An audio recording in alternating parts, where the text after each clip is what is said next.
On June 12, 1985, 41-year-old Dottie Kaler did something that terrified her. She ventured alone into a busy Bay Area rapid transit station in Pleasant Hill, California, to buy a train ticket. For most people, this was a mundane errand, but for Dottie, it was a remarkable act. She suffered from severe agoraphobia, an intense fear of public places that often kept her housebound. But here's the thing. No one can confirm if she ever boarded the train, and her husband's story is suspect. And from that day forward, no trace of Dottie Kaler has ever been found. Dottie Kaler was a Concord, California housewife known to family and friends as a quiet, thoughtful woman living an extremely reclusive life. Born Dorothy Mae Rusnak in 1944, she was originally from Ohio and had worked as a legal secretary before marrying Jewel Kaler in the mid-1970s. Also, I may be showing my age here, but I had no idea Dottie was once a common nickname for people named Dorothy, but I digress. The couple settled in Concord, where Dottie's personality was shaped in part by her mental health struggles. Her life was largely governed by her extreme agoraphobia, a debilitating anxiety disorder that made her fearful of venturing into public spaces. This condition turned her home into a self-imposed sanctuary. Dottie rarely went out, couldn't hold a job due to panic attacks, and carefully planned even minor outings. By 1985, at age 41, she spent most of her time inside and had become increasingly dependent on her husband, Jewel, for contact with the outside world. Life with Jewel Kaler was far from idyllic for Dottie.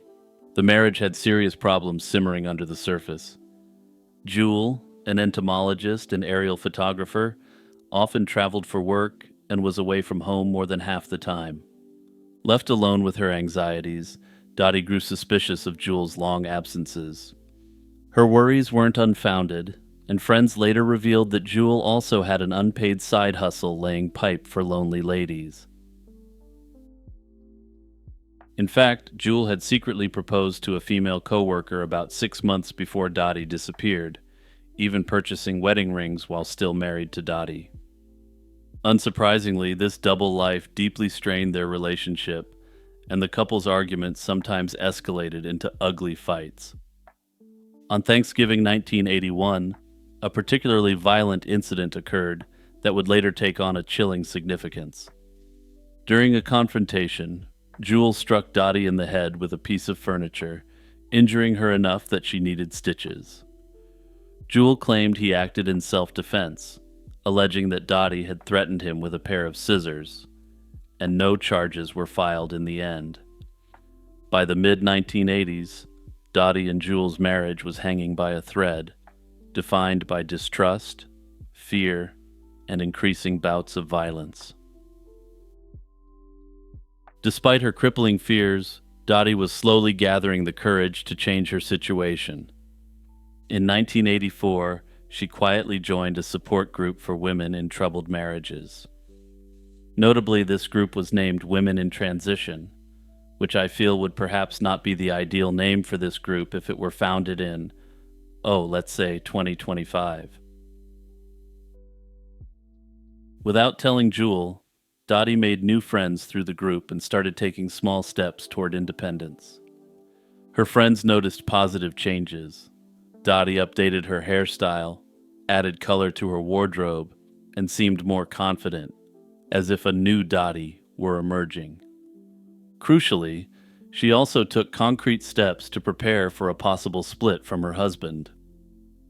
Dottie opened a secret bank account in her own name and had a post office box for private mail. She squirreled away money from selling some belongings, eventually converting about $5,000 into a cashier's check that she kept hidden with a close friend for safekeeping. This money was meant as an emergency fund in case she needed to escape quickly. Dottie even stashed documents and evidence of Jewel's infidelities and threats in a locked file cabinet at a friend's house, telling the friend to give it to police if anything ever happened to her. By the spring of 1985, Dottie had told her sister and friends that she intended to divorce Jewel and start anew. In May 1985, Jewel announced he had received a job transfer to Salt Lake City and would be moving there. Dottie flatly refused to go with him, and according to family members, she and Jewel agreed to separate. Dottie would stay in the Concord house and buy out Jewel's share, while Jewel would relocate to Utah for his new job. In the weeks before Jewel's planned departure, Dottie packed up many of his belongings and put them in storage. She appeared determined to build an independent life free from her husband's control. Friends later said Dottie was looking forward to a fresh start, which makes what happened next all the more tragic and baffling. On the morning of June 12, 1985, Dottie Kaler told Jewel she planned to visit a friend for a short overnight trip before he left for Utah. Jewel claims that around midday, he drove Dottie to the Pleasant Hill BART station so she could take a train on her journey.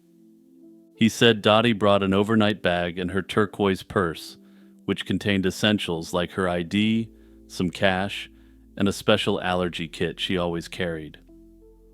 According to Jewel, he dropped her off outside the station and watched as Dottie walked around the corner into the terminal. That was the last time anyone has reported seeing her. There were no witnesses who recalled Dottie at the station beyond Jewel's account. No one saw her board a train, and she did not reach out to any friends or family afterward. The next day, June 13th, Jewel returned to the BART parking lot after work and was surprised to find Dottie's 1963 Volkswagen Beetle parked in the lot right next to his own car. This was immediately perplexing. If Jewel had driven Dottie to the station, why was her car there?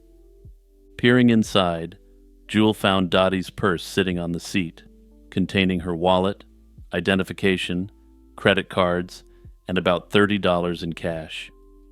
The only item missing from the purse was Dottie's allergy kit. Everything else she normally kept with her was left behind. Dottie was known to never go anywhere without her purse. Leaving it in her car was completely out of character. Jewel later told police he left a note on the windshield asking Dottie to contact him, then moved her car to a different spot, supposedly to avoid a parking ticket. He even hid her purse under the seat, supposedly for safekeeping. Over the next 4 days, Jewel claims, he returned to check the car and left additional notes begging Dottie to come home. Yet he didn't report his wife officially missing until June 17th, 5 days after she vanished, and only did so at the urging of a neighbor. 2 weeks after Dottie's disappearance, Jewel Kaler packed up and moved permanently to Utah to start his new job, effectively leaving the state while the search for his wife had barely begun. Dottie Kaler's case was initially treated as a missing persons investigation, with the strong possibility that she left voluntarily, especially given her unhappy marriage. In the early weeks, some of Dottie's friends and relatives wondered if she might have used her newfound confidence to run away and start a new life free from Jewel. Dottie had, after all, been making plans to leave, and had even hinted she might disappear. Jewel certainly embraced this idea. He speculated to police that Dottie simply took off to quote-unquote disrupt his life. He suggested she might be hiding out, or even that someone helped her disappear permanently. However, as time went on, evidence strongly contradicted the theory that Dottie vanished by choice. Nearly everything investigators learned pointed to foul play rather than a planned escape. Several red flags in the case made authorities and Dottie's family deeply suspicious. Dottie's car turning up at the station next to Jewel's, despite him having supposedly dropped her off, is difficult to explain. It seems to suggest that perhaps she independently drove the vehicle there, perhaps to meet up with someone whose car just happened to be right there as well. Despite carefully saving funds for a potential escape, Dottie never withdrew a dime from her secret bank account after June 12th. The $5,000 cashier's check she had hidden for emergencies was never cashed, and there has been no activity on any of her financial accounts since she disappeared. If she had started a new life somewhere, she inexplicably did so without touching the money she set aside for that very purpose. Now, it's always possible that this money was intentionally left there to throw off investigators, but Dottie wasn't wealthy by any means. To put this in perspective, this is about 15,000 bucks in 2025 dollars, which could go a very long way in starting a new life, especially when she had been out of the workforce for a while. Curiously, Jewel waiting 5 days to report Dottie missing looked highly suspicious to police and family. Moreover, him moving out of state just 2 weeks later, essentially fleeing the area, struck many as not the behavior of a worried husband. This quick exit to Utah, with Dottie's fate unresolved, raised serious eyebrows among investigators. However, some have pointed out that they were essentially already separated, even though they were living together, which may explain his lack of concern. Under this theory, Jewel was simply a cold-hearted guy who wanted to move on as soon as possible. During police questioning, Jewel's story contained inconsistencies and concerning revelations. Records showed he had taken several sick days off from work around the time of Dottie's disappearance, including leaving work early on June 12th and taking off the day before. Curiously, he failed to mention these facts to police upon initial questioning. Jewel also refused to take polygraph tests, and I know I'm going to get comments about how polygraphs are junk science. So to head off those comments, I'll just say that a polygraph is an investigative tool, and his refusal to take one, perhaps, wasn't a good sign. Given these clues, Dottie's family came to believe that she did not leave voluntarily at all, but rather met with foul play. Before long, Jewel Kaler became the prime person of interest in the eyes of those who followed the case. Interestingly, a letter he wrote to the woman he was engaged to indicated that he would do literally anything for her. He even explicitly said that he would kill to be with her, which, if he meant it metaphorically, may have been an inappropriate choice of words given the circumstances.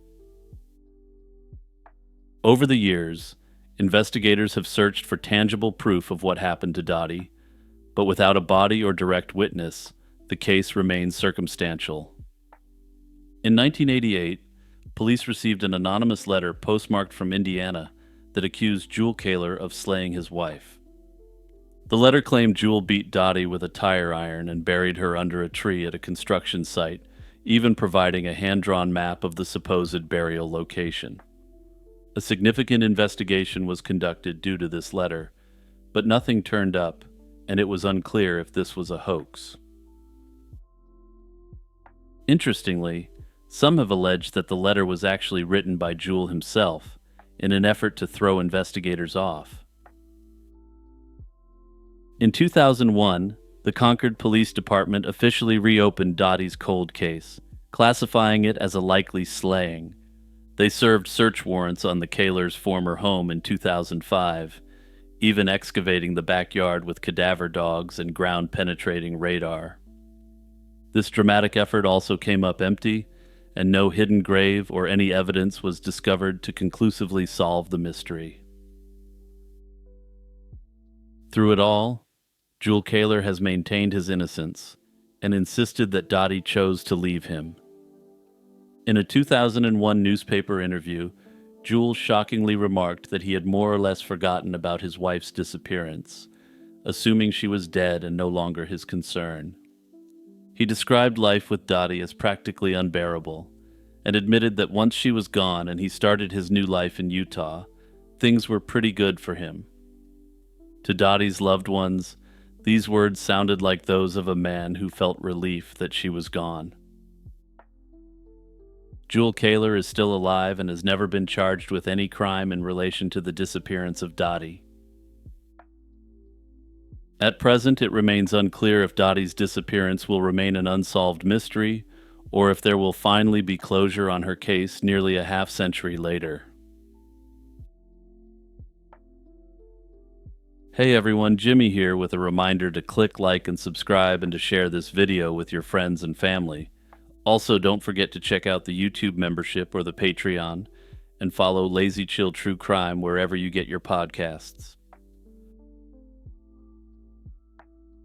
On a cold January night in 1984, 24-year-old Sherry Hart left her home in Ashe County, North Carolina, expecting a simple evening out. She had recently moved back in with her parents after a divorce and was the devoted mother of a 6-year-old daughter. But Sherry never returned home that night, and what began as a missing person case soon unfolded into one of North Carolina's most haunting unsolved mysteries. 11 months later, hikers discovered Sherry's skeletal remains at the base of a steep cliff known as Jumping Off Rock. This is a scenic overlook in the Blue Ridge Mountains with a perilous 1,200-foot drop. The investigation that followed revealed a story of betrayal and violence, and a prime suspect who escaped justice, leaving Sherry's family waiting decades for answers. On the evening of January 15, 1984, Sherry told her family she was going out to meet someone, reportedly a date at a local restaurant. When that date never showed up, Sherry crossed paths with two local young men, Richard Lynn Baer and Jeffrey Scott Burgess. According to statements later given by Burgess, they later talked her into hanging out and cruising around town with them. And trust me when I say it, you're going to want to take everything that Burgess said about this case with the biggest rock of salt you can possibly locate. Baer and Burgess were a few years younger and not close friends of Sherry's, but in a small town, it wasn't unusual for people to run into each other and socialize in groups. Tragically, this fateful decision to ride around with Baer and Burgess would be the last time anyone saw Sherry Hart alive. When Sherry failed to return home, her family grew alarmed and reported her missing the next day. An initial search turned up a disturbing clue. Sherry's car was found abandoned in the town of West Jefferson, which immediately raised suspicions of foul play.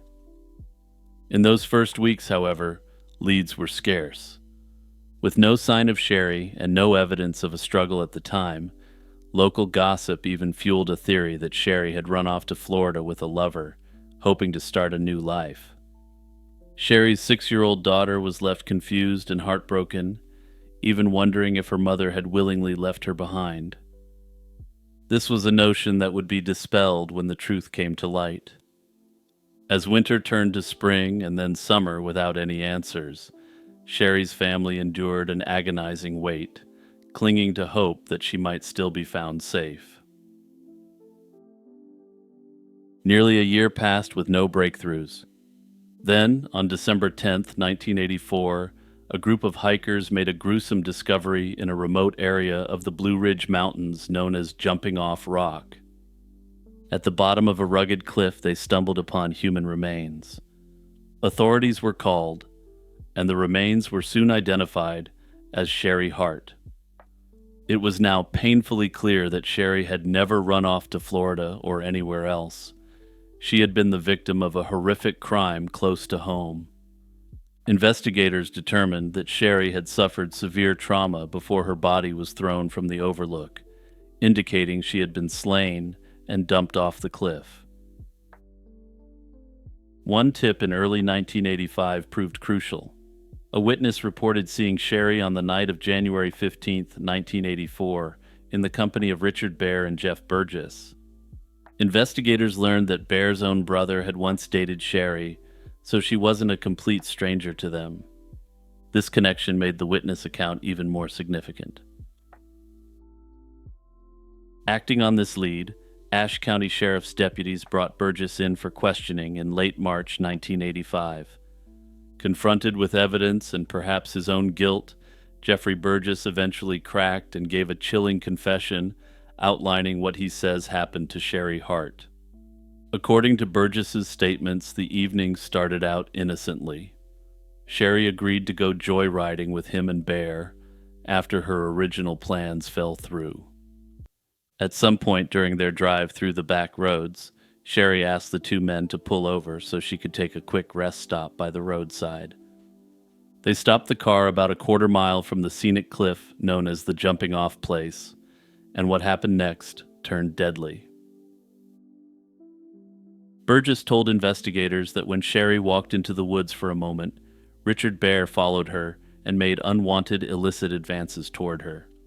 Sherry resisted these advances and ran back toward the car, reportedly even pleading with Burgess to help protect her from Bear's aggression. Before Burgess could intervene, Bear burst out of the woods enraged. He was armed with a handgun, and he struck Sherry in the back of the head with the pistol, knocking her down. Sherry was gravely wounded and began bleeding. Panicked, Bear and Burgess placed her back in the car and decided to drive to the nearby cliff. When they reached Jumping Off Rock, Bear dragged the injured Sherry out of the vehicle, forced her to the edge at gunpoint, and pushed her off the cliff. Burgess claimed that he went along with this out of fear. He said Bear threatened to eliminate him and his family if he ever told anyone what happened. Armed with Burgess's confession and supporting evidence, authorities moved quickly. On March 29, 1985, Richard Bear and Jeff Burgess were both arrested and charged. The community, shocked and outraged, now had faces to attach to this horrendous crime. Just 4 months after his arrest, Richard Bear pulled off a brazen escape from custody, dashing any immediate hope of closure in Sherry's case. On July 17, 1985, while awaiting trial in the Wilkes County Jail, Bear simply walked out of the jail when a guard's attention was elsewhere. The ease of his jailbreak was shocking. A suspect effectively slipped through the fingers of law enforcement in broad daylight. A massive manhunt ensued, but Bear had a head start and a determination not to be caught. Despite extensive efforts, he managed to vanish without a trace and has remained a fugitive for almost 4 decades. And trust me, if you're thinking this whole thing is fishy, you're not the only one. But I'll get back to that in a moment. The impact of Bear's escape on the case was devastating. With the prime suspect gone, Jeffrey Burgess's trial was put on hold. Authorities decided not to prosecute Burgess for the slaying as long as the ringleader was at large, especially since Burgess had been the key witness against Bear. In fact, Burgess was released on bail pending Bear's recapture, essentially as a reward for his cooperation. This meant that no one was held accountable in court for Sherry's death, a bitter pill for the Hart family and the community to swallow. Years passed, and the trial never took place, and Burgess continued to live under suspicion, but maintained that he never intended harm to Sherry. Despite confessing to his involvement, he ended up living out his life as a free man until he died in 2012. Naturally, many have questioned whether Burgess was telling the truth about his role in the crime. After all, he had a strong incentive to portray himself as an unwilling accomplice in a crime committed by a madman. Richard Bear, meanwhile, became the target of an intensive, long-running fugitive investigation. Sightings of Bear were reported over the years, but each time he slipped away. In one instance in 1993, the FBI got a tip that Bear was hiding at a relative's home in Delaware. Agents arrived just hours too late, finding that Bear had already fled the location. Tips continued to come in sporadically, and some claim Bear was still in North Carolina, possibly sheltered by friends or family. There's been rampant speculation and theories about Richard Bear in the years following his escape. One popular notion is that Bear had help, either during his 1985 escape or in hiding afterwards. His escape was so simple that it fueled speculation about whether someone intentionally left a door unlocked or looked the other way. Notably, the person responsible for watching him was fired and appears to have been charged in relation to the escape. Perhaps he should have fallen asleep, along with a colleague, and then made a surveillance camera malfunction, while later falsifying log entries of what happened during that time. Rumor has it, under those sort of circumstances, you'll just get a slap on the wrist no matter what sort of prisoner you're guarding.